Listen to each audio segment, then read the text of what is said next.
Okey, Assalamualaikum warahmatullahi wabarakatuh dan selamat sejahtera kepada semua pelajar yang akan mengikuti kelas ASK pada hari ini bersama saya Cikgu Nur Rashikin. Okey, pada kelas yang lepas saya telah tunjukkan ya bagaimana pembangunan aturcara dibuat menggunakan aplikasi Scratch 2.0. Okey, kamu telah lihat bagaimana saya membangunkan struktur kawalan pilihan, struktur kawalan ulangan menggunakan aplikasi Scratch 2.0. Jadi itu adalah fasa lah, itu adalah peringkat dalam pembangunan aturcara. Okey. Jadi untuk pembangunan aturcara, sebenarnya ada 5 peringkat. Ya, ada 5 peringkat kalau daripada mula sehingga akhir ada 5 peringkat, 5 fasa dalam kita membangunkan aturcara. Ataupun kita nak membangunkan sistem, ataupun kita nak membangunkan laman web ataupun website. Ya, ada 5 peringkat. Yang pertama adalah analisis masalah. Okey, ini kamu boleh lihat, boleh rujuk di muka surat 102 buku teks. Okey, kemudian fasa yang kedua adalah reka bentuk aturcara. Fasa yang ketiga adalah pengekodan. Okay, fasa yang keempat adalah pengujian dan penyahpepijatan. Dan fasa yang kelima adalah dokumentasi. Pertama, untuk fasa yang pertama iaitu analisis masalah. Pengatur cara ataupun programmer. Pengatur cara dalam bahasa Inggeris kita sebut sebagai programmer. Dia akan berbincang dengan customer, dengan pelanggan untuk mengetahui kehendak pelanggan. Sama ada apa yang pelanggan tu nak dalam sistem dia ataupun dalam website dia. Jadi dia akan berbincang pasal mengenai proses, mengenai input dan output yang akan dibangunkan oleh programmer. Jadi selepas analisis masalah, fasa yang kedua adalah reka bentuk aturcara. Di mana dalam reka bentuk aturcara ini pseudocode seperti dan carta alih akan dibuat. Pseudocode dan carta alih ini adalah yang biasa kamu telah buat dalam latihan-latihan kamu. Jadi ini adalah antara peringkat dalam pembangunan aturcara. Kemudian mereka bentuk antaramuka pengguna grafik juga dikenali sebagai Graphical User Interface ataupun GUI. Ini adalah juga termasuk dalam reka bentuk aturcara. Jadi dalam peringkat-peringkat ini, pseudocode, carta alih, perincian, segala perincian akan dibuat.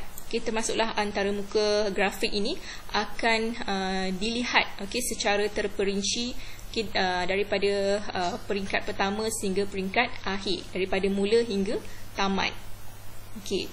Kemudian untuk fasa yang ketiga kita ada pengekodan.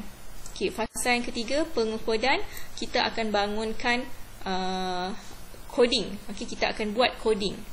Buat coding menggunakan aplikasi-aplikasi ataupun sistem-sistem yang sedia ada. Contohnya macam kelas sebelum ini saya telah menggunakan aplikasi Scratch 2.0. Jadi aplikasi Scratch itu adalah salah satu cara pengekodan. Salah satu contoh pengekodan di mana saya menggunakan grafik-grafik ataupun simbol-simbol grafik yang telah disediakan dalam aplikasi Scratch 2.0. Selain daripada itu banyak lagi sebenarnya untuk kita membangunkan aturcara. Banyak sistem yang boleh kita gunakan. Contohnya Visual Basics, Java, Visual, C++ dan lain-lain lah. Yang ini kita perlu type. Kita perlu type. Apabila kita nak bangunkan kod tu kita perlu type dia punya bahasa dia. Dia punya language dia. Tak apa, nanti kamu akan belajar. Kemudian fasa yang keempat adalah fasa pengujian dan penyahpepijatan. Di mana dalam fasa ini kita akan lihat jika sistem yang kita bangunkan itu terdapat kesilapan ataupun terdapat ralat. Sama ada ralat syntax ataupun kita panggil syntax error, ataupun ralat masa larian yang kita panggil sebagai runtime error ataupun ralat logik. Okey, ataupun yang dipanggil sebagai logical error. Okey, ini adalah fasa yang keempat. Kemudian fasa yang kelima, yang akhir sekali adalah fasa dokumentasi. Okey, di mana dalam fasa dokumentasi ini, pengatur cara akan menyediakan dua jenis dokumentasi. Okey, sama ada dokumentasi dalaman dan juga luaran. Okey. Untuk dokumentasi dalaman ini, okey, dan juga dokumentasi luaran ini, sebenarnya dia dalam bentuk biasanya dalam bentuk booklet. Booklet ni ataupun kita panggil sebagai rujukan. Okey. Rujukan untuk pengguna sistem itu. Contohnya kalau kamu beli game ataupun kamu beli alat permainan ataupun toys dan sebagainya, okay, kamu akan dapat booklet. Okay, kamu akan dapat kertas. Okay, seperti kertas untuk kamu rujuk bagaimana untuk menggunakan peralatan tersebut. Okay, bagaimana untuk menggunakan ataupun untuk menggunakan sesuatu alat permainan tersebut. Okay, jadi itu kita panggil sebagai dokumentasi. Okay, yang biasanya datang dalam bentuk booklet. Okay, dia seperti buku kecil lah. Okay. Jadi ada dua, dokumentasi dalaman dan juga luaran. Okay, dokumentasi dalaman ini adalah untuk pelanggan tadilah. Maksudnya adalah untuk orang yang nak bangunkan sistem tadi.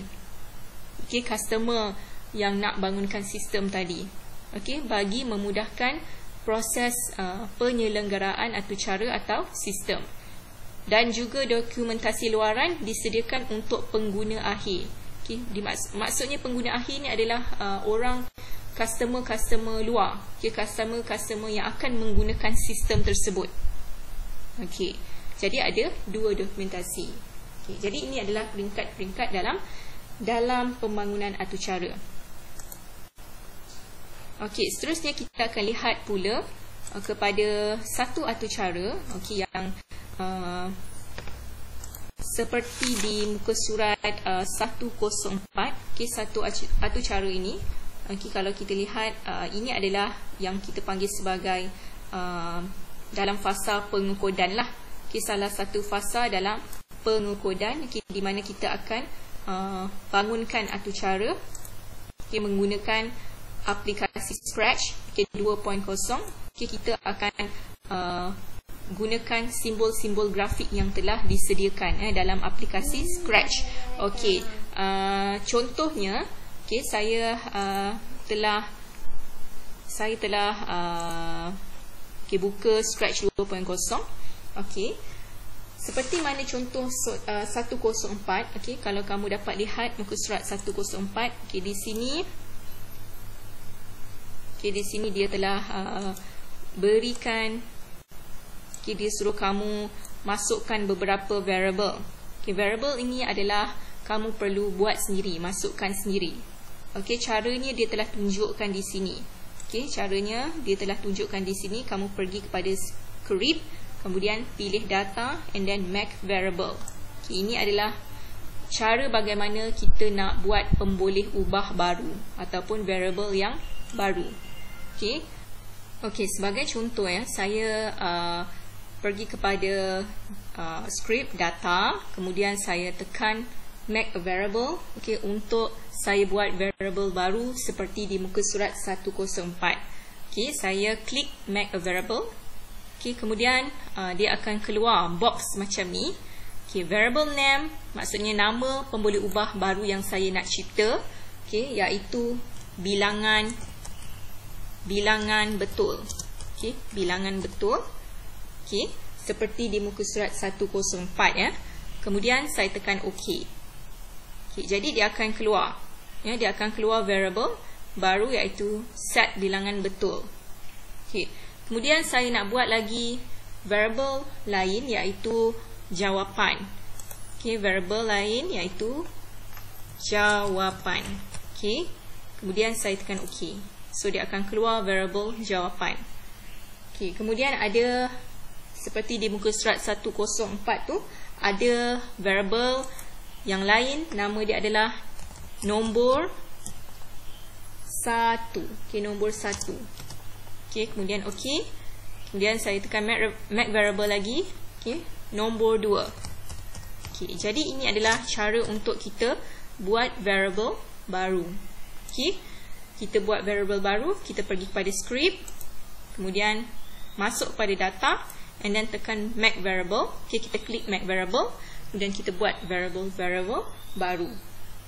Okey. Okey, sekarang saya nak buka Scratch yang telah saya siapkan lah. Okey, seperti di muka surat 104. Okey.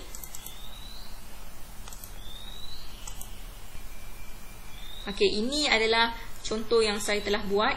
Okey, sama seperti di muka surat 104. Okey, coding yang saya telah bangunkan. Okey, seperti di muka surat 104. Okey, jadi ini adalah variable-variable yang telah wujud, yang telah saya siapkan. Okey, kemudian saya nak run. Okey, saya nak run, maksudnya saya akan cuba. Okey, saya play, saya tekan flag ni. Okey, sila jawab soalan-soalan berikut atau type X untuk berhenti. Okey, 3 darab 8. Okey, 3 multiply 8. So, equal to 24. Betul tak? Okey, so dia akan keluar tahniah. 5 multiply 6. So, saya akan jawab 30. Tahniah. Jadi, satu cara ini adalah untuk kita jawab soalan berdasarkan soalan-soalan yang telah dipilih secara random. Kita telah setkan arahan dia, set number 1, okey, secara random daripada 1 hingga 10. Ini adalah untuk nombor 1, nombor yang pertama. Contohnya ini 8 kan. Okey, jadi angka dia akan keluar daripada nilai 1 hingga 10. Set number 2, okey, secara random daripada 1 hingga 10. Ini adalah nombor yang kedua. Okey, ini adalah nombor yang kedua. Okey, jadi kita akan perlu isi jawapan. Okey, jadi sistem ini meminta pengguna untuk menjawab soalan berdasarkan soalan yang ditanya. Okey, contohnya 8 darab 4 ataupun 8 multiply 4. Okey, sama dengan 32. Okey, jadi dia akan keluar tahniah jika jawapan itu betul. Tetapi jika jawapan salah, contohnya saya buat jawapan ini 5, iaitu multiply to 5. Okey, saya tekan enter. Maaf, jawapan betul ialah 4. Dia akan keluar. Jika salah, maaf, jawapan betul ialah jawapan. Jadi dia akan kirakan sendiri. Dia akan calculate berdasarkan arahan yang kita telah tetapkan, di mana jawapan mestilah nombor 1 yang dipilih secara random, okey, multiply dengan 2. Okey, ini adalah operasi matematik. Ini adalah operasi matematik yang kita nak, yang kita sudah setkan di dalam atur cara ini. Okey, jadi nombor yang keluar ini 9 darab 6, 2 darab 3, 4 darab 4, okey, akan keluar secara random, okey, oleh sistem. Okey, dia akan keluar 1 hingga 10. Jadi nilai ini tidak lebih daripada 10. Okey, tiada nombor 11, tiada nombor 12, okey, tiada nombor 13, okey, hanya nombor 1 hingga 10 saja. Okey, contoh, okey, saya jawab jawapan ini salah. Sekali lagi saya jawab soalan ini salah. Okey, saya masukkan jawapan yang salah. Saya tekan enter. Maaf, jawapan betul ialah 54. Jadi sistem ini akan kira. Dia akan kira secara automatik.